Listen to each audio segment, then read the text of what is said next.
Muito bem, voltamos. É um prazer a gente estar aqui para a gente poder conversar um pouquinho sobre a questão da missão. Agora já sem interrupções, a gente já vai poder começar aí dialogar nesse tempo que vai ser um tempo aí. O pessoal já está entrando. Que bom, já consegui, ó, o bispo já está aí, já Alô, conseguimos. boa noite. Boa noite, muito bem-vindo. Obrigado, pastor. Desculpa, né, a dificuldade que eu tive aí de entrar, mas Nada. os meus cabelos brancos não negam, né, a dificuldade de lidar com essas ferramentas. Que isso, para nós é um prazer. Eu quero agradecê-lo mais uma vez por disponibilizar esse tempo, a sua agenda, para contribuir conosco e nos abençoar com conteúdo relevante, conteúdo que faz diferença para a nossa vida. Para nós é um privilégio, é nossa gratidão. Eu agradeço muito a oportunidade, pastor Tiago. Deixo o meu abraço a ti e a todos e a todas que nos dão a honra de acompanhar esta nossa live. Sim. Como eu digo nas quintas-feiras, a partir de agora, sejam todos e todas muito bem-vindos e bem-vindas. Eu não vou mais individualmente cumprimentar ninguém para que a gente possa aproveitar ao máximo e ter fluidez na nossa live, mas sintam-se todos e todas muito bem-vindos e acolhidos nesse espaço que a gente vai ter aqui de diálogo. Nós pensamos em tratar o assunto sobre a relevância do avanço da missão em tempos de isolamento social. E aí eu gostaria que o senhor falasse um pouco para nós, o senhor pudesse definir para nós o que é missão. Essa não é uma tarefa fácil, porque a missão ela também é compreendida, né, no contexto em que a gente está vivendo. É evidente, né, pastor Tiago, que do ponto de vista bíblico e do Novo Testamento, a, a missão é de Deus, né? Deus tem uma missão, tem um propósito, e a sua missão ela tem muita relação com restaurar relacionamentos. Quero crer que esta eu diria, se nós fôssemos fazer uma síntese do que é a missão de Deus é restaurar relacionamentos. Relacionamentos com o próprio Deus como Criador e criaturas, e também restaurar os nossos relacionamentos humanos como expressão do amor que nós sentimos da parte de Deus quando somos restaurados e restauradas por Ele na nossa verdadeira natureza humana, né? Que na nossa linguagem evangélica nós chamamos de salvação, né? Ou de experiência com Deus, né? Ou de aceitar a Jesus, né? Enfim, na verdade, é restaurar um relacionamento com Deus, é claro, na mediação definitiva feita por Jesus. Então, nós, na medida que somos restaurados por Deus, nós participamos também dessa missão Sim. de restaurar o mundo, né?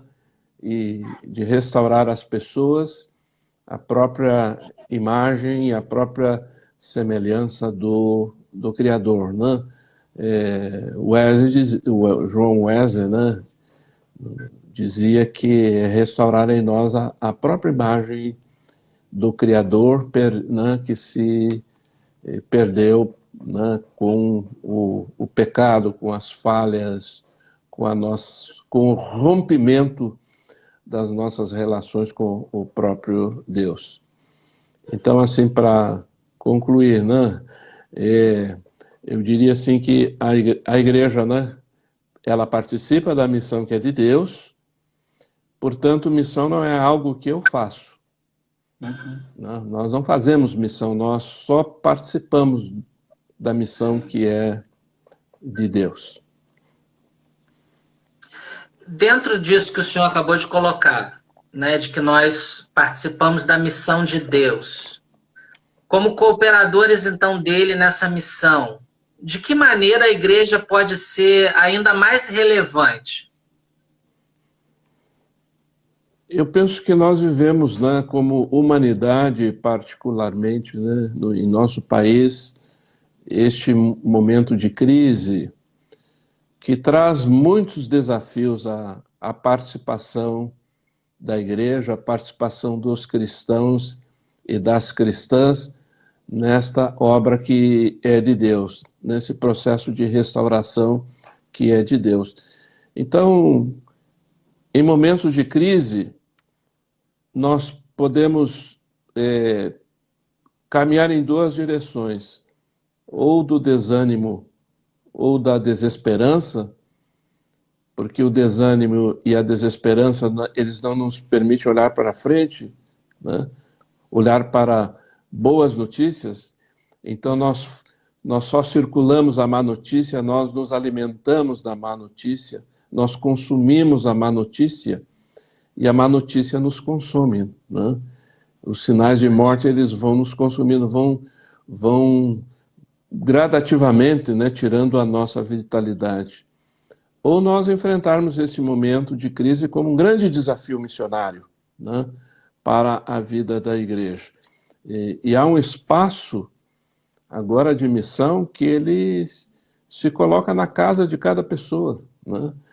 Por circunstância deste isolamento ou distanciamento social, em alguns lugares mais, outros lugares menos, mas de todo modo, né, nós nos resguardamos praticando este distanciamento social, e o espaço que nós nos reservamos mais é o espaço da casa.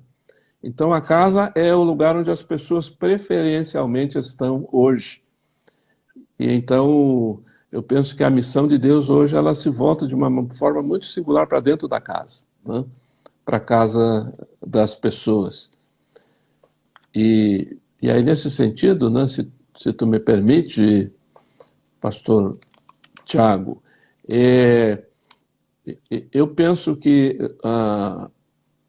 as comunidades que tinham ou cultivaram a experiência de trabalhar com pequenos grupos, que é da tradição wesleyana, né, que alguns chamam de célula ou grupos pequenos, quer dizer, as comunidades que tinham esta prática, elas veem a multiplicação desse seu trabalho na medida em que cada pessoa está em casa e ali já há um próprio espaço, né, de ação missionária da igreja no contexto familiar, né?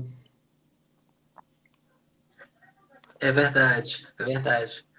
A casa emerge realmente, até dentro da nossa tradição, como um fator que pode potencializar esse avanço missionário, né? Com certeza, né? Eu penso que... E alguns elementos, assim, pastor Tiago, são fundamentais, né, na minha percepção. E na percepção que eu vejo, né, conversando com os nossos bispos e bispos, com pastores e pastoras, com irmãos e irmãs, lideranças das nossas comunidades locais, é de que hoje há um desafio missionário para a igreja ser espaço de consolação. Sim. Né? Usando todo o instrumento desta tecnologia que quem não estava forçosamente está começando a dialogar com essas novas ferramentas, e nesse sentido é um avanço irreversível, né? Mesmo que nós voltemos às atividades presenciais, eu penso que o espaço das mídias como forma de comunicação e alcance das pessoas, ele vai se incrementar cada vez mais, né? Verdade. Porque tu que tens praticado também, utilizado essas ferramentas, nós percebemos que a nossa missão, ela alcança pessoas que no modo presencial jamais seriam alcançadas. É verdade. Né? É verdade. É verdade. O alcance da igreja se multiplicou muito, né? Perfeitamente, né? Então, eu penso que o voltar-se, né, para a igreja como espaço, as nossas casas como espaço de consolação, porque as pessoas, nós, né, perdemos a mobilidade, a liberdade, né, da mobilidade plena. Nós temos relações familiares e relações fraternas que estão afastadas fisicamente por causa, né, do controle e da segurança, né, face às possíveis contaminações. Então, há muita necessidade de palavras de consolo, de ânimo, de esperança, e é uma missão que cada cristão e cristã pode fazer, né? Quem sabe comunicar pessoas que há muito tempo, né, não comunicava, mas que agora nesse isolamento surge a necessidade, surge a lembrança e surge, eu diria assim, a facilidade da utilização destas novas ferramentas de comunicação. É ser relevante através do consolo num período em que as pessoas precisam tanto dele, né? É verdade, né? E porque os números, né, de pessoas que estão morrendo é alarmante, né?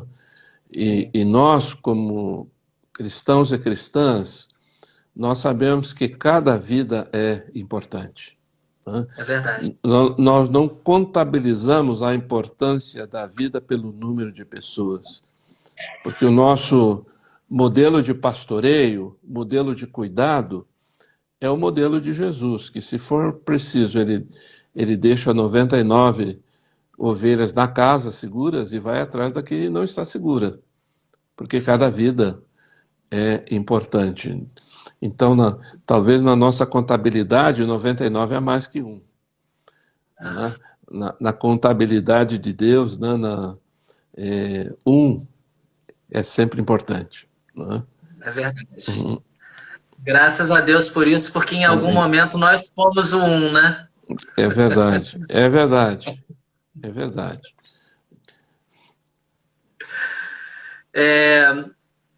Tem muita gente nos assistindo, nem todos são da Igreja Metodista. Sim.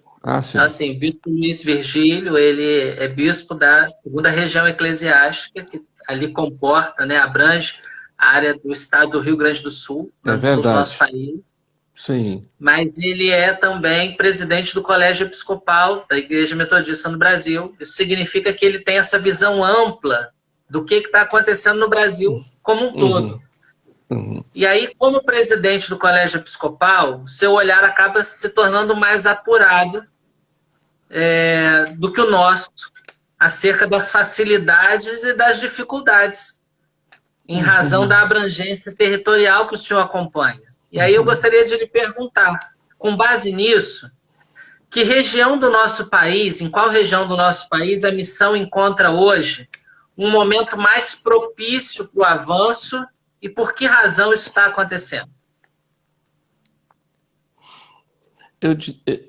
Eu posso dizer assim, primeiro, né, cumprimentar a todos e a todas. O hábito, né, às vezes faz o monge, né? Então, eu quero cumprimentar as pessoas que nos acompanham, que não são metodistas, né? E deixar também o meu abraço solidário, fraternal, em nome de Jesus. E também dizer, viu, pastor Tiago, que o fato de eu ser presidente do Colégio Episcopal, o subsídio pastoral é o mesmo, tá? Bom, brincadeiras à parte, de fato, eu não me apresentei, né? Eu sou bispo Luiz Virgílio, estou no Rio Grande do Sul, vocês podem ver pela roupa que está frio aqui, né? O inverno está chegando e eu e a minha esposa Lia, né? Nós não estamos em Porto Alegre, estamos na cidade de Torres, que é uma cidade menor, e daqui é que nós estamos trabalhando. Então, de fato, eu diria assim, né? Assim como a Covid, né? O Covid-19 ou esta pandemia, ela não escolhe lugares, nem pessoas, nem classe social, nem etnia, né? Eu penso que também tanto os desafios, as dificuldades de cada região eclesiástica, embora nós tenhamos neste Brasil continental características muito distintas, né? Aqui do sul a norte, do leste a oeste, eu penso que algumas aprendizagens elas são comuns e elas se evidenciam de uma forma comum também em cada um dos nossos espaços geográficos. Primeiro, eu penso que este momento ele vem para desconstruir toda a nossa prepotência, né? Sim. E também a nossa onipotência, né? De acharmos que nós somos o povo exclusivo e escolhido de Deus, e se somos o povo exclusivo e escolhido de Deus, nós somos alvo de privilégios. Sim. Então, isso vem desconstruir. Nós nos sentimos como humanidade um povo escolhido por Deus e devemos responder a este amor e participar, né, desta relação de intimidade, de convivência com Deus. Mas aquele sentimento que às vezes pode ocorrer em nós, né, de acharmos que nós podemos até manipular a Deus, de alguma forma termos algum benefício ou prestígio pelo fato de que praticamos, né, a fé cristã. Isso nos mostra que não, nenhuma de nós está... continuamos sendo amados e amadas por Deus, mas nenhum de nós está livre de tudo aquilo que pode acontecer a qualquer pessoa humana. Nós oramos pelo cuidado de Deus, nós oramos pela proteção de Deus sobre todos e todas, mas às vezes a negligência humana ceifa vidas indistintamente, né? Então, acho que esse é um sentimento que está em todas as regiões.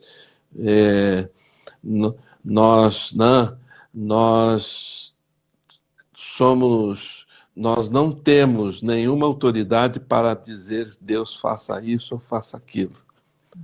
A nossa disposição é nos colocar, Senhor, nós estamos a serviço da tua missão. Como dizia Wesley, né? Seja para viver ou morrer. Né?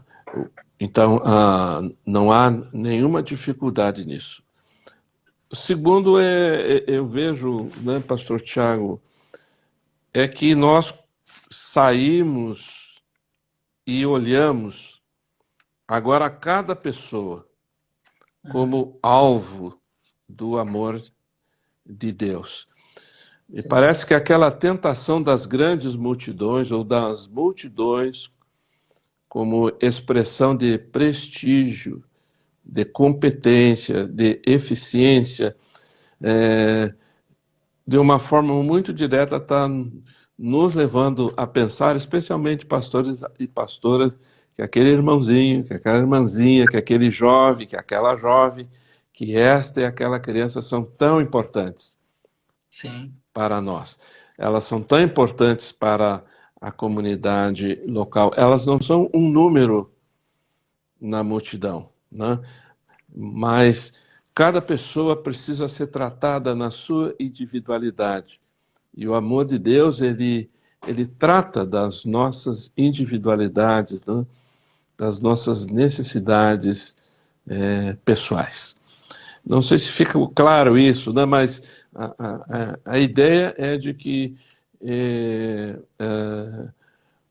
nós valorizamos agora de uma forma bem clara e bem objetiva a importância de cada pessoa, né? O cuidado para com cada pessoa. E também, eu penso, pastor Tiago, que outro grande desafio que a gente percebe é que aquilo que nós, às vezes, cremos mesmo, né? Em termos conceituais, nós estamos encontrando desafios na vida prática, que é a solidariedade. A expressão da solidariedade para com quem está sofrendo mais, para com quem está necessitando mais, né? E a solidariedade, para mim, mais do que um ato, né, de assistência social ou de ação social, é um ato de misericórdia. Sim. E misericórdia é um atributo que está em Deus. Deus é Deus de misericórdia. E a igreja que cumpre a missão de Deus, e nós que somos cristãos e cristãs que queremos participar da missão de Deus, nós estamos aprendendo a ser mais misericordiosos. Ou seja, aquilo que te preocupa tem que estar no meu coração, né? A palavra misericórdia está dizendo isso, é se colocar no lugar da outra pessoa e sentir o que a outra pessoa também está sentindo. O isolamento que nos afasta fisicamente, ele abre um espaço generoso, né, nos nossos afetos para a manifestação desse sentimento de solidariedade e de misericórdia também, né? Verdade. É verdade. E mais duas coisas, sabe que deixar bicho falar é terrível, né? Não, pode ficar à vontade. Mais duas coisas. Como é importante receber boas notícias. É verdade. Né? Eu anseio, onde eu estou aqui no meu isolamento, por boas notícias. E como é bom, né, receber boas notícias. E a palavra boa notícia é evangelho. Então, nós estamos redescobrindo que o evangelho é anúncio de boa notícia, né? Se não for boa notícia, não é o evangelho, né? E se não é o evangelho, não vale a pena compartilhar. Então, estamos aprendendo boas notícias e, por fim, aquilo que eu já tinha falado no início, né?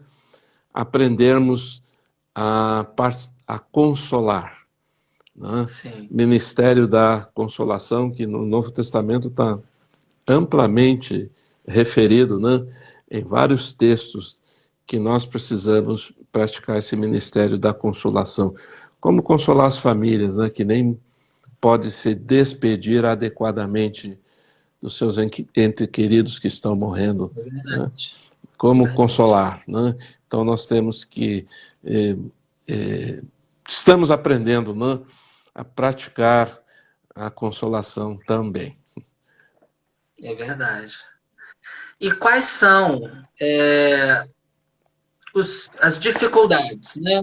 Então, assim, pensando do outro lado, quais são os maiores desafios para que a missão possa avançar nesse período que a gente está vivendo? Eu acho não, né?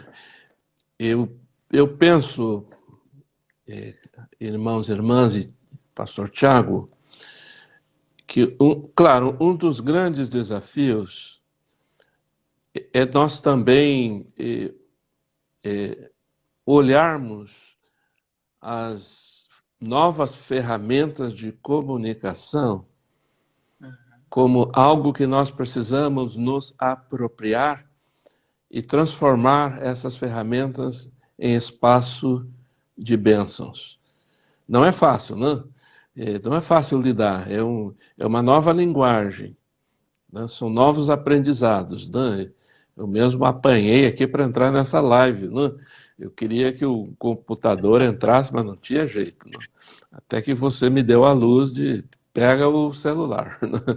Então, esse instrumento chamado celular é uma ferramenta que, que, que tem tantas riquezas a serem descobertas. E eu penso que a nossa dificuldade é que nós centralizamos, às vezes, os nossos espaços de missão a determinados lugares, né? Nós sacralizamos, por exemplo, o templo. É bom ir ao templo, mas a missão, ela é maior que o templo, né? É verdade. Ela não prescinde do templo, mas ela não depende do templo, né? Como espaço de missão. E também eu penso, eu tenho conversado com alguns jovens, né? Porque hoje nós temos uma liturgia muito jovem, né? De grupos de adoração, de louvor, né? Com muito som, com muita música, né? Alguns idosos dizem com muito barulho também, bispo, né? Mas jovem sem barulho não é jovem, né? Mas, e que de repente, né, sentiram tolhidos nessa forma de expressão, Sim. né? E aí eu penso que é um grande desafio de coisas muito simples né, da vida cristã, que é a vida devocional, né? De você voltar a sentar no seu quarto em silêncio, abrir sua Bíblia, quem sabe até ler o seu cenáculo, né? E, e, canta, e cantar um hino do inário que não precisa de muito instrumento para ser cantado. Mas eu digo assim, né? Em outras palavras, o que eu quero dizer é que nós precisamos dessacralizar coisas que nós sacralizamos, né? E talvez santificar aquilo que nós demonizamos às vezes. Eu penso que essa habilidade que o Espírito Santo está dando à igreja e nos dando a oportunidade de fazer. Como vencer, né, as nossas liturgias que são boas, mas que agora nós precisamos redescobrir formas de adoração, de louvor, de confissão, né, e até mesmo de contribuição, né? Enfim. É realmente reaprender, olhar com uma nova perspectiva e aprender esse tempo, aquilo que Deus está ensinando para nós, né? É verdade, é verdade. E aí a sua geração precisa ajudar, né? As gerações mais experimentadas, né? Esse é um termo bom para não dizer mais idosas. a como lidar, né, com essa nova linguagem, que na verdade é uma nova linguagem. Sim, é verdade. A pastora Miriam está lembrando aqui, né? A nossa irmã Soraya Juncker entrou agora há pouco aqui, está participando com a gente também da live. E a pastora Miriam está lembrando que na semana passada ela comentou, né, sobre a importância de nós voltarmos ao ambiente da intimidade com Deus. E é exatamente o que o senhor está comentando, né? Uhum. Não tem a ver com o espaço físico, tem a ver com a nossa relação com Deus. É verdade. E se foi a querida irmã Soraya que falou, eu assino embaixo. Só posso dizer amém. É isso mesmo.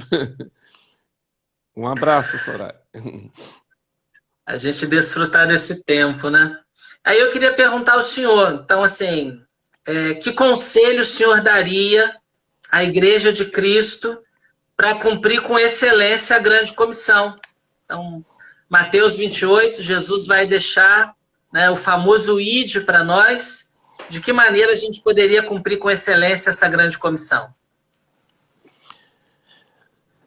Meu irmão. É um grande desafio, né? Eu lembro de alguém que falou, né? Nós não podemos, aliás, disse que a grande comissão às vezes se transforma na grande omissão, né? Eu penso, eu acho, eu quero falar em coisas muito simples, né? Primeira, evangelho é boa notícia. O mundo precisa de boa notícia. Precisa saber que Deus ama, que as pessoas são amadas, que Deus perdoa e nós precisamos perdão, que Deus restaura, que Deus resgata, né? Que Deus cura também. Então são verdades evangélicas tão simples, mas que são indispensáveis para que a grande comissão aconteça, eu diria notadamente nesses momentos de crise que nós vivemos, né? Evangelho é a boa notícia. Qual é a boa notícia de Deus, né?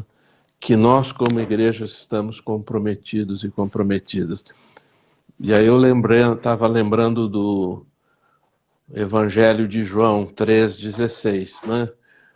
Que Deus amou. Por quê? E ali é uma resposta, está explicando. Por que Deus amou? Porque Deus amou, né, ao mundo, Deus amou as pessoas. E Deus continua amando, né?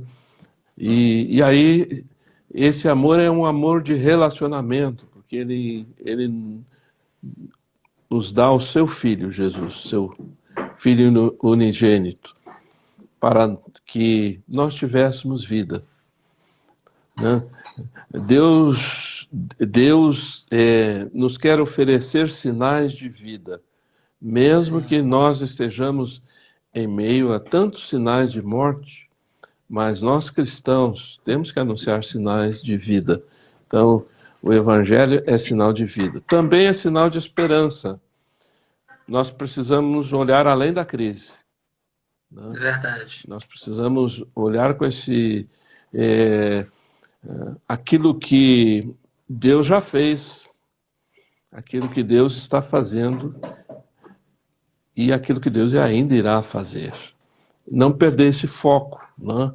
Que nós caminhamos com esperança. Tem uma expressão aqui espanhola que se usa muito aqui na fronteira, né, do Brasil com o Uruguai e a Argentina, que diz que a esperança está sempre massajar, né? A esperança é algo que está sempre na nossa frente. Você chega no horizonte, aí quando você acha que chegou no fim, ela se abre de novo, né? E eu penso que a missão é assim. Nós caminhamos sempre abrindo os horizontes que Deus descortina diante de nós e diante da sua igreja. E há tantos horizontes, né, nas casas hoje se abrindo, espaços, né, onde essa missão, essa grande comissão, né, pode e quer chegar. É verdade, é verdade. Bom, eu quero agradecer ao senhor mais uma vez pelo privilégio que deu a nós de sermos aí abrilhantados com a sua presença, com a sua fala. Mandar um grande abraço para a Lia. A pastora Miriam está mandando um grande abraço para ela também. Vou transmitir. Dizer que para nós assim foi um privilégio, nós amamos muito vocês. Obrigado por contribuir com a gente.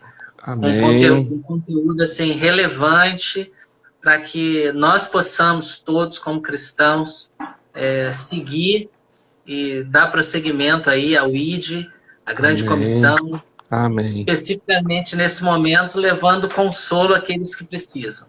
Amém, amém.